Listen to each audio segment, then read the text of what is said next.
Ak rozmýšľaš nad tým, či sa pridať k Chicken Road 2, zastav sa na chvíľu.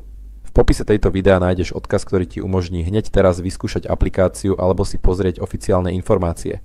Ale počkaj, najskôr ti poviem, prečo by ťa to mohlo zaujímať. Chicken Road 2 je najnovší digitálny fenomén, ktorý sľubuje rýchly zárobok hraním jednoduchej hry.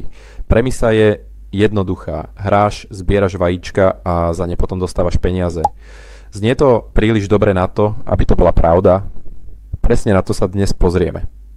Po niekoľkých dňoch testovania môžem povedať, že Chicken Road 2 na prvý pohľad pôsobí ako zábavná online hra s originálnym vizuálom a návykovým mechanizmom.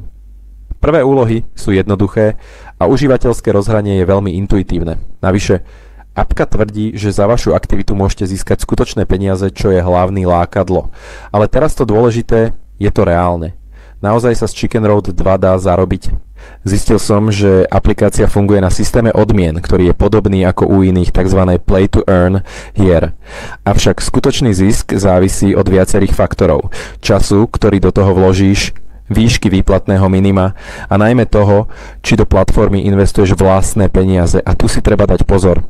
Hoci registrácia je zdarma, niektoré funkcie a zrýchlenie výplat sú dostupné až po nákupe balíčkov. Alternatívy.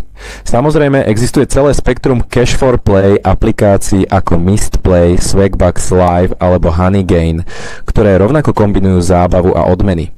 Ale Chicken Road 2 zaujme hravým štýlom a jednoduchým vstupom.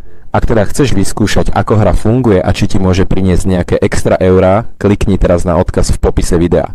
Tam nájdeš oficiálnu stránku alebo verziu aplikácie, ktorú môžeš stiahnuť a začať testovať. Ak sa chceš vyhnúť sklamaniu, odporúčam aplikáciu najskôr hrať bez investícií a pozorovať, ako rýchlo sa ti darí zbierať body a odmeny. Chceš vedieť, ako naozaj maximalizovať zisk z takýchto aplikácií? V ďalšom videu ti ukážem konkrétne stratégie a tipy, ktoré používajú najúspešnejší hráči. Nezabudni kliknúť na odber a zvonček, aby ti to neušlo. A ten link v popise? Klikni teraz a urob si vlastný názor na Chicken Road 2.